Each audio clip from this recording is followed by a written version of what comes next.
Talvez você não saiba, mas no Brasil temos várias cidades fantasmas. Algumas construídas exclusivamente para trabalhos que foram importantes enquanto existiram, mas hoje mal são lembradas. Talvez a mais importante da lista de hoje foi a denominada Fordlândia, construída exclusivamente por Henry Ford para a produção de borracha para seus carros da empresa. No vídeo de hoje, então, te contaremos a história de 5 cidades abandonadas do Brasil. E aí pessoal, beleza? Meu nome é Bruno Fabio, esse daqui é o Planeta Novo e se você ainda não é um inscrito do canal, vai se inscrever agora e deixar o seu like para ajudar a gente. No vídeo de hoje, a gente vai falar sobre 5 cidades que foram abandonadas e que hoje já não são mais reconhecidas como município, que é denominação de cidade, certo? Hoje aqui por trás das câmeras eu tenho a companhia de Digo Black, é ele quem vai me ajudar a apresentar o tema de hoje e quem vai dar a meta de likes aqui no início. A meta de like hoje eu quero 18.877. 18.877 likes e vamos então começar falando sobre Cococi no Rio Grande do Norte. Essa inclusive é uma das mais conhecidas e já teve diversas matérias sobre. No Brasil existem algumas cidades fantasmas, como a gente já falou aqui, né? E uma delas é justamente Cococi, que fica localizada no sertão do Ceará e que não é mais considerada cidade desde 1979, sendo hoje considerada apenas um distrito, ou seja, faz parte de uma outra cidade que inclusive fica a 60 km de Cococi. Nossa. Só foi incorporado para não ficar totalmente abandonada, né? Seria mais ou menos como se fosse um bairro, então. É, bem longe. Bem afastado. Esse local ficou mais conhecido depois de 2012, quando o G1, a Globo, né, começou a produzir diversas reportagens sobre Cococi. Naquela época, o G1, que é o site da Globo, contabilizou apenas 7 pessoas morando no local. 7 pessoas. 7, mano. Quando o local ainda era cidade, chegou a ter mais de 2.000 pessoas. E realmente é muita coisa. Só para dar um exemplo disso, a gente tá falando de um local que antes de ser cidade, tem isso também. Ele ficou um tempão, a maior parte do tempo ficou sem ser cidade. Não era considerado, era considerado uma vila, a vila de Cococi, tá ligado? E nessa época ali por 1700, quando surge Cococi, quando começa a ter pessoas por ali, nessa mesma época, Dom João VI, em 1711, ele levou Piratininga, que era uma cidadezinha pequenininha, que não era cidade também, a categoria de cidade com o nome de São Paulo, que é o que a gente conhece hoje. Nessa época eles tinham 840 pessoas morando lá, em São Paulo. Nossa, então 2.000 são bastante pessoas. Claro que, obviamente, São Paulo ainda não estava perto de ser o que era hoje, né? O local foi fundado em 1708, no ano em que uma família chamada Família Feitosa decidiu que moraria lá. E tem uma importância aqui, porque a família Feitosa, junto da família Monte, tiveram ali um impacto muito grande para a região, que é a região dos Inhamuns, é uma região que tem esse nome que existe até hoje, né? E eles foram morar justamente nessa cidade. Então muitas pessoas foram atrás deles, atrás de emprego, e empresas começaram a existir por ali. Então Cococi não era uma cidade que era irrelevante, né? Inclusive essa treta entre os Feitosa e a família Monte rende um outro vídeo que a gente pode trazer aqui no Brasil Bizarro. Se você ainda não conhece, a gente tem vários vídeos sobre famílias lá que vale a pena você dar uma passadinha e dar uma olhadinha. Bom, mas então por que uma cidade assim deixou de existir, né? Bom, os principais motivos que levaram a isso foram 2. Falam que é a seca, mas a cidade existiu durante muito tempo e existia a seca no local, então eu acho que o problema não era a seca em si, foi a má gestão pública que existiu no local, passou a não conseguir mais dar conta, né, do problema. E o outro seria o desvio de verba pública que tinha sido feito por um político em específico. E olha que doideira, Cococi só virou uma cidade, só virou um município em 1957. Então, não deu muito tempo de ter também vários políticos. Tivemos apenas 2 pessoas que foram prefeito de Cococi. O Major Feitosa, olha aí a família Feitosa, até 1957, e Leandro Custódio. Inclusive, o Major Feitosa voltou a ser prefeito, e naquela segunda passagem dele como prefeito ali do local, ele teria recebido uma verba que era para fazer investimentos na cidade e teria utilizado indevidamente para comprar gado, para comprar boi, né? Isso foi durante o governo militar que estava passando pelo Brasil, que não gostou nada da notícia e rebaixou o local para não ser mais cidade. Por isso, deixou de ser cidade e virou um distrito. Caramba, por conta do cara ainda. Por conta disso. Então a mesma família que faz o local ter importância, no fim acabou tirando da cidade ali a vida que ela tinha, porque a economia da cidade toda foi embora e as pessoas também foram embora.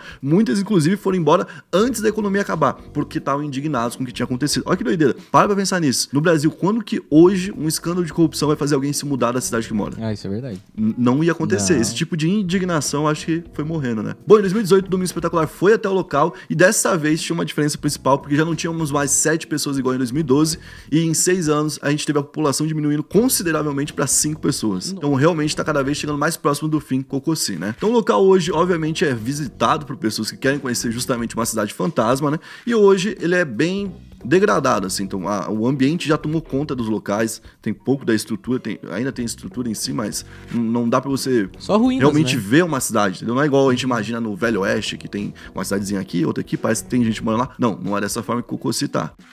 Então vamos para a nossa quarta posição, onde vamos falar sobre Igatu, que fica na Bahia, né? Igatu fica na Chapada Diamantina, na Bahia, e é nesse local onde teve inclusive ali a exploração de diamante durante muito tempo, né? E ela era conhecida antigamente como Chique-Chique do Igatu, nessa época aí do auge, né, da exploração do diamante. As atividades principais começaram na cidade em 1845, onde a principal renda era o garimpo, né? O povoamento do local começou com o capitão José de Figueiredo e os seus 2 filhos, genro e alguns escravos. Olha que doideira. Se você jogar o nome dele no Google, você acha facilmente o testamento dele, que foi deixado ali, a herança que ele deixou, pra quem ele deixou, e lá você acha listado o número de escravos que ele tinha. Tinha 69 escravos quando ele deixou ali, ele deixou como herança, olha do que a gente tá falando, né? E tem até um valor para esses escravos. Um valor de 7.845 da moeda daquela época, né? Então a gente tá falando de uma época onde quase tudo passou por isso. Você vai ver se repetir várias vezes aqui nesse vídeo, né? O primeiro, a gente tá falando de uma família que também foi pra lá, que também tinha os seus escravos, e essa família, depois de muito tempo, encerrou uma cidade por falha política. A primeira falha foi política. Vamos ver agora qual que vai ser a segunda. Como o local tinha ali, obviamente, dinheiro, porque você tirava o diamante da terra, então o local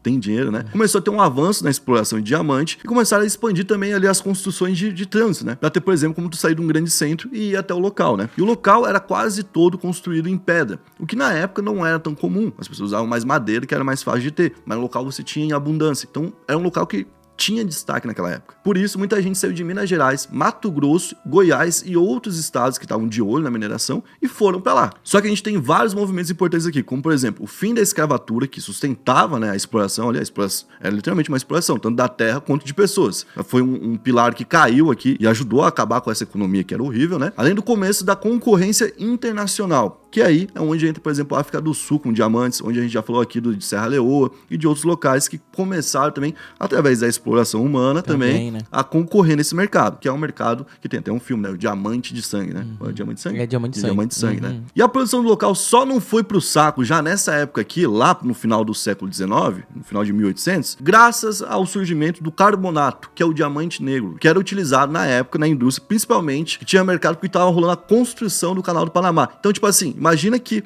toda uma cidade passou a fornecer um só produto para uma só construção. Entendeu? Isso. Era uma construção enorme, o Canal do Panamá. Só que mais tarde, obviamente, ela estava datada a deixar de existir. E em 1954, então foi descoberto ali o diamante sintético que substituiria o carbonato. Aí acabou de vez a produção do local e sem empresas as pessoas foram embora e foram abandonando cada vez mais. Com menos pessoas morando no local, o que aconteceu? Mais exploração desregulada, entendeu? Então começaram a utilizar dragas com motores a diesel ali na década de 70 e 80 para poder encontrar essas pedras lá no fundo dos rios. Então os rios foram contaminados com óleo e começou a ter a ausência de água.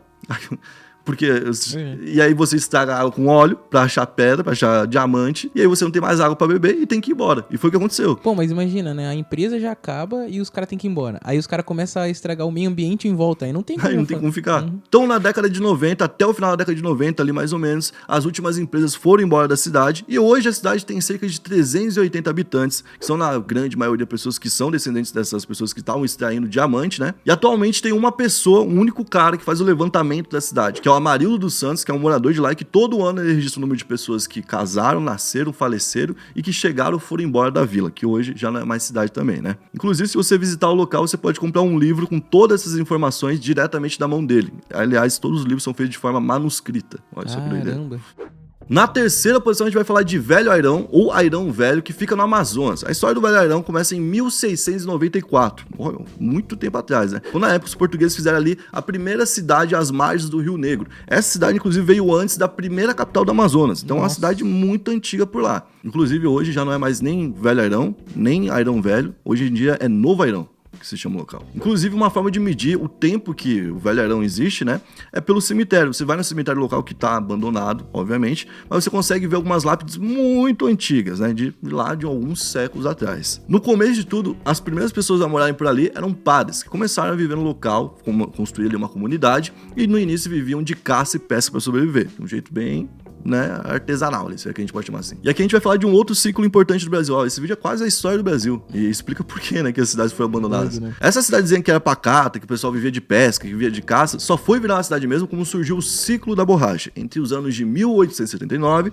e 1912. Nessa época, a floresta amazônica passou a ser palco de uma grande exploração de látex, que faz a borracha, né? Inclusive, transformou a região ali num grande desejo de políticos e de empresas. Então, vários países do mundo começaram a debater o que fazer com a Amazônia, e é assim até hoje, né? Por vários motivos também. Então a cidade virou um alvo e viu ali grandes casas, grandes comércios começarem a ser erguidos pela cidade, e tava indo tudo muito bem, até mesmo eles fizeram ali uma linha fluvial, fizeram um porto onde você tem como receber pessoas de fora, que é que eu falo. Parece um bagulho muito óbvio. Hoje todas as cidades basicamente tem isso, né? Tem pra onde vir de rua e tudo mais. Naquela época não tinha. Tinha cidade que era literalmente ilhada, né? Que era isolada de tudo. Então a cidade tem uma conexão ali no século XIX com o resto do mundo era algo muito importante. Parecia que não ia ter fim, mas teve. Por quê? Justamente por conta do ciclo da borracha.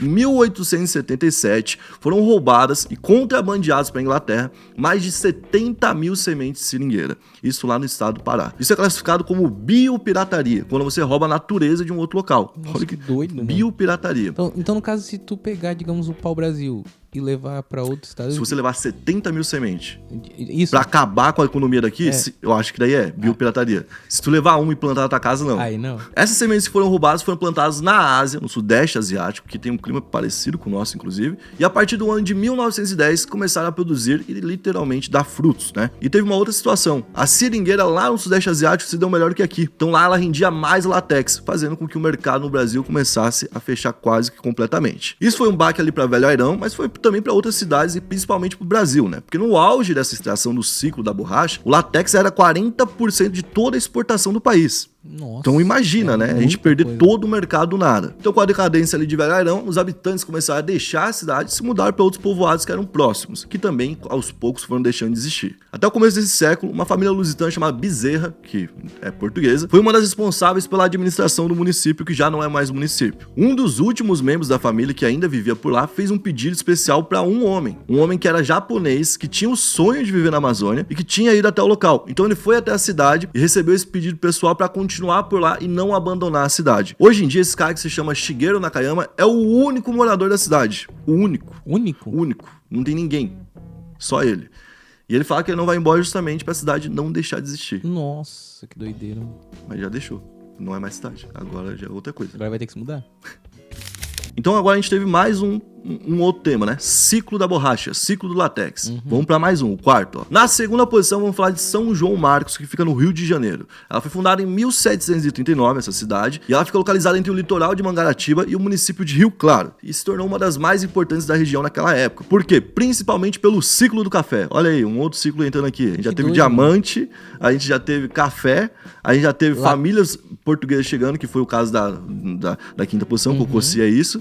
E agora a gente tem... a gente teve látex também. Então a cidade começou a crescer muito por conta de 3 pontos principais. A cidade estava perto da capital, tinha acesso ao litoral, como o acesso era muito importante nessa época, e ainda estava próximo a vários rios. Então, era uma cidade privilegiada. Só que a cidade, que já não era tão grande, começou a ter o seu fim ali em 1905 até 1907, quando teve um primeiro bairro, uma primeira região inundada para que fosse construída uma usina. Então, as pessoas que viviam naquele local já tiveram que ir embora da cidade há mais de um século atrás, né? Depois desse primeiro alagamento, outros locais também foram alagados e a cidade foi indo embora aos poucos. Hoje em dia o local é uma represa, é a represa de Ribeirão das Lajes, que deveria inclusive produzir e abastecer a cidade do Rio de Janeiro. Só que, como a água não conseguiu chegar no nível que os especialistas queriam naquela época, eles tiveram que abandonar a obra, então a cidade não existe e também a represa não funciona como era pra funcionar. Tá ligado? Os caras tiraram todo mundo pra não fazer nada lá. Se vocês verem que, tipo, não deixou nenhuma cidade existir à toa, né? Tá ligado? E lá em 1940, a cidade já perdeu o título de município e foi rebaixada. A cidade, depois de muito tempo, de mais de 70 anos abandonada, só em 2011, foi tombada e foi transformada no Parque Arqueológico e Ambiental de São João Marcos. Inclusive, hoje, a Light, que tem outras empresas, se eu não me engano, é a de Luz, do Rio de Janeiro?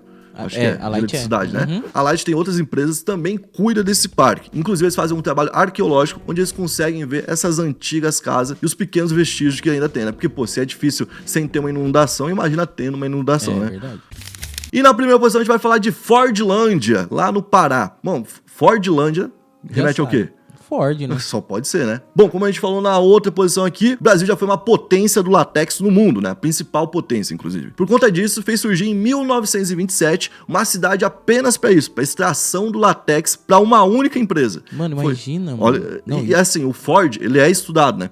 Tem um sistema Fordista, Sim. que é o sistema que opera desde a primeira peça, por exemplo, você vai atrás de conseguir, por exemplo, látex para produzir a borracha, e você vai atrás da mineração para conseguir o ferro para fazer seu carro. Vai desde isso aqui até a produção final. Faz toda a produção em todos os níveis, desde a montagem até como conseguir os materiais necessários para fazer aquelas partes da montagem, né? E é quando então o Henry Ford, que é o fundador e o dono daquela época, né, fechou com o Estado brasileiro para criar uma cidade ali. E na época ele ficou isento totalmente de impostos. Tudo que ele fizesse aqui, ele não tinha imposto para poder mandar para outro local. Então, essa cidade ia virar basicamente a base da Ford do mundo. E olha que doideira, eles pegaram um local muito grande, de 1 milhão de hectares, no Vale do Rio Tapajós, lá no Pará, e à primeira vista o local era adequado para o cultivo de seringueiras. Então eles falaram, pô, vamos fazer aqui uma fazenda de seringueira. A Fordlândia de início era vendida como a Google é hoje, sabe? Tipo uma empresa legal pra caramba, não sei o quê. Eles tinham um hospital próprio, eles tinham um hotel para as pessoas ficarem, eles tinham piscina, playground, e tinha até um campo de golfe, cara. Nossa. Então, tipo assim, era um local que vendia uma imagem, pô, vem pra cá que aqui tem conforto de sobra. É a vida americana, inclusive tinha muito disso. Tanto que no local, eles ofereciam somente hambúrguer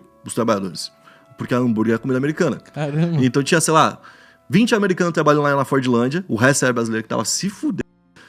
E os caras servindo só hambúrguer, todo dia. Só que o que aconteceu? O Ford veio de fora, trouxe os engenheiros florestais que ele já conhecia, que ele já tinha, e eles não conheciam a nossa mata. Eles não entendiam direito como tudo funcionava. Então o local também tinha muitas pedras, o que dificultava ali o plantio. E eles foram então para alguns locais que eles falavam, pô, essa região aqui não tem pedra, essa região tem uma extensão boa, dá pra gente fazer aqui uma fazendinha de seringueiro, vamos fazer uma floresta e plantar várias. Só que se você faz isso, se você planta uma do lado da outra, que eles não sabiam, elas viram vítimas de uma praga agrícola que é conhecida como mal das folhas. Ou seja, elas não produzem látex, que era justamente o que os caras estavam atrás. Meu então, Deus. olha o que os caras fizeram, criaram uma cidade enorme, plantaram sem saber como plantar. Quando você se sentiu idiota, o cara que criou a Ford, velho, ele é foda, velho. Ele é foda, tá ligado? Ele é foda. Ele fez isso.